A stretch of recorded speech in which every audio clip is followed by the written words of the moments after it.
கத்தாரில் அல்கோவில் இருக்க fish market பற்றி நான் நிறைய முறை வீடியோ போட்டிருக்கேன். நேற்று நைட்டு நாங்கள் ஃபிஷ் மார்க்கெட் போயிருந்தோம். டைம் எல்லாமே சேஞ்ச் ஆகிருக்கு. இந்த வீடியோலேயே அப்லோட் பண்ணியிருக்கேன், செக் பண்ணி பாருங்கள். ஒவ்வொரு முறையும் ஃபிஷ் மார்க்கெட் போகும்போது நாங்கள் ஃபிஷ் எல்லாம் வாங்குறதுக்காக மட்டும் போக மாட்டோம். குழந்தைங்க அவங்க என்ஜாய் பண்ணி அது எல்லாமே பார்ப்பாங்க அப்படின்றதுக்காகவும் கூட்டிகிட்டு போகும். மோஸ்ட்லி அங்கே இருக்கவங்க எல்லாருமே மலையாளியாக இருப்பாங்க, இல்லை தமிழாக இருப்பாங்க.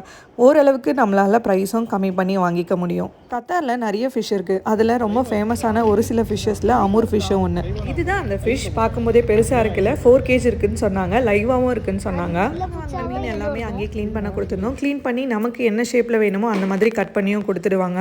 இந்த முறை நான் ஒரு டிஃப்ரெண்ட்டான ஃபிஷ் வாங்கியிருந்தேன். கிளி மீன் சொல்லுவாங்க இல்லையா, நம்ம ஊரில் அதுதான் வாங்கியிருந்தேன். டேஸ்ட் பண்ணி பார்ப்போம்னு சொல்லிட்டு நெக்ஸ்ட்டு கிங் ஃபிஷ் வாங்கியிருந்தேன். எல்லா ஷாப்லேயுமே சேம் ப்ரைஸ் இருக்காது. எங்கே கம்மியாக இருக்கோ நான் அங்கே வாங்கிப்பேன். எல்லாமே வாஷ் பண்ணி முடிச்சுட்டு எதுக்கெல்லாம் மசாலா போடணுமோ அடுத்த நாள் சமைக்கிறதுக்கு அதெல்லாம் மசாலா போட்டு வச்சுருவேன். இந்த வீடியோ உங்களுக்கு யூஸ்ஃபுல்லாக இருக்கும்னு நினைக்கிறேன். தேங்க்ஸ் ஃபார் வாட்சிங். வீடியோ பிடிச்சிருந்தா லைக் பண்ணுங்கள், ஃபாலோ பண்ணிக்கோங்க.